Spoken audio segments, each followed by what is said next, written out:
Okay, hello traders, welcome to the Kanoj stock community. Kanoj stock community में आपका स्वागत है। मैंने आपको अगले वीडियो में बताया था कि मैं आपको अभी इंडिकेटर के बारे में करने वाला हूँ। मैंने स्टेप बाय स्टेप सभी चीज़ें सिखाई है। कैंडल पैटर्न कैसे यूज होती है, हॉरिजॉन्टल लाइन कैसे ड्रॉ करनी है, ट्रेड कैसे लेना है, रिवर्सल पैटर्न कैसे देखनी है, वो तो सभी सारी मैंने जो कैंडल स्टिक पैटर्न जो थी और जो उसमें जो जो चीज़ आपको जो बेसिकली चाहिए थी आप एक अच्छा खासा ट्रेड कर सके, तो वो सभी चीज़ मैंने आपको सिखा दी है। तो अभी मैं आपको सिखाने वाला हूँ ऐसा इंडिकेटर जिसे आप यूज़ करके बहुत ही अच्छे खासे पैसे बना सकते हो। तो उसका नाम है मूविंग एवरेज।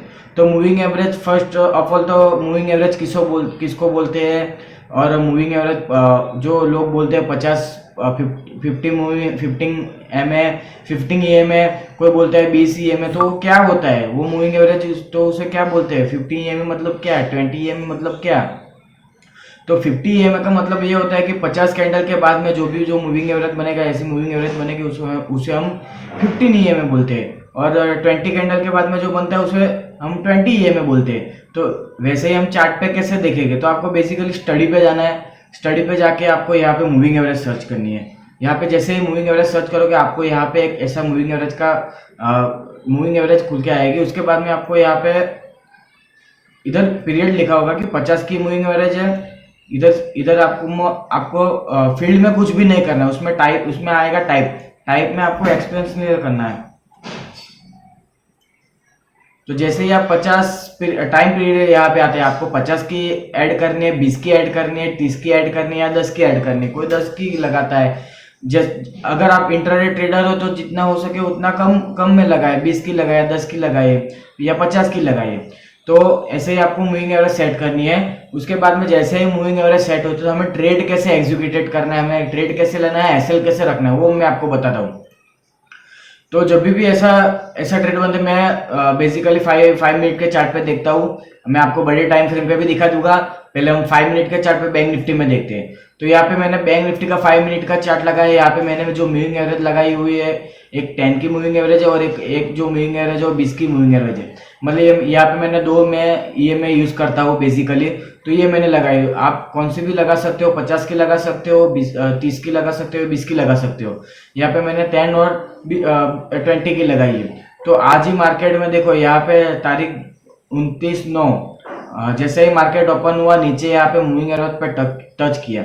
जैसे ही मूविंग एवरेज को टच किया, उसके बाद में देखो क्या हुआ कि मूविंग एवरेज पे यहाँ पे देखो पैटर्न बना। आपको पैटर्न नहीं बना फिर भी कोई बात नहीं, लेकिन मूविंग एवरेज को टच करके वापस से ऊपर जा रहा है या नीचे आ रहा है। तो आपको बेसिकली क्या करना है, देखो आपका जो स्टॉप लॉस रहेगा मूविंग एवरेज का स्टॉप लॉस रहेगा, और उसके हाई के ऊपर आपको बाय करना है। तो आप देखो कि कितना छोटा सा एसएल था और उसके सामने कितना बड़ा टारगेट देके गए।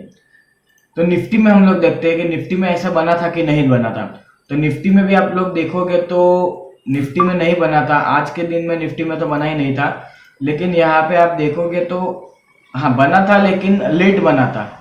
जैसे बैंक निफ्टी में बना था वैसे बना था, यहाँ पे बना था। देखो निफ्टी में भी देखो आप 29 तारीख को जैसे मार्केट ओपन हुआ, यहाँ पे बहुत ही छोटा एसएल आया हमारा, मूविंग एवरेज को टच किया है इस कैंडल ने। और हाई के ऊपर बाय करना है और मूविंग एवरेज का हमें स्टॉप लॉस रखना है। तो जैसे ही उसके हाई के ऊपर गया, तो देखो कितना बड़ा मोमेंटम आया है। तो ऐसे ही आपको बड़े टाइम फ्रेम पे देखना है। बड़े टाइम फ्रेम पे आप कैसे देखोगे, तो मैं हवरली चार्ट पे देता हूँ आपको।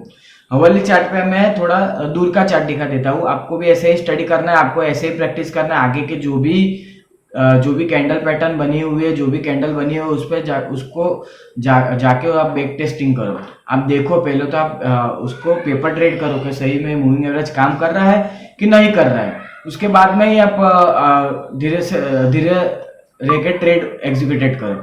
तो हवरली चार्ट पे हवरली चार्ट पे अगर आप देखोगे तो देखो यहाँ पे तारीख 7/9 को मार्केट ने यहाँ पे देखो इसके हाई के ऊपर मूविंग एवरेज को टच किया। उसके बाद में उसका हाई के ऊपर गया। जैसे ही उसके हाई के ऊपर गया, तो हमारा जो मूविंग एवरेज का हमारा स्टॉप लॉस रहेगा, और उसके हाई के ऊपर हमें बाय करना है। तो जैसे आप लोग देखोगे कि यहाँ पे हाई के ऊपर उसके बाद में जाने के बाद में बहुत ही बड़ा मोमेंटम दिखाया। तो ऐसे ही आपको मूविंग एवरेज देखना है। और निफ्टी में हम लोग हवरली चार्ट पे देखेंगे कि निफ्टी में क्या हुआ। तो हवरली चार्ट पे आप निफ्टी में देखोगे कि यहाँ पे देखो, मूविंग एवरेज को टच किए यहाँ पे, इस कैंडल ने टच किया, मूविंग एवरेज को टच किया इस कैंडल ने, तो हमारा जो स्टॉप लॉस रहेगा मूविंग एवरेज का रहेगा और उसके हाई के ऊपर हमें बाय करना है। तो यहाँ से देखो कितना बड़ा मोमेंटम दिखा है, 19,400 से लेके 19,800, मतलब लगभग 400 पॉइंट का। अगर आप बड़े टाइम फ्रेम पे जाते हो तो 15 मूविंग एवरेज आप यूज करो, ये मेरा सजेशन रहेगा। और बड़े टाइम फ्रेम पे जाओगे तो आपको एसएल भी बड़ा आएगा और टारगेट भी उतने ही बड़े आएंगे। समझो कि 100 रुपए के एसएल आ रहे हैं तो उसके सामने आपको टारगेट भी लेना है 1:3, मतलब आपको 300 रुपए का टारगेट लेना है, 400 रुपए का टारगेट लेना है। मूविंग एवरेज को आपको ऐसे ही यूज करना है जैसे कैंडल पैटर्न का यूज कर रहे थे।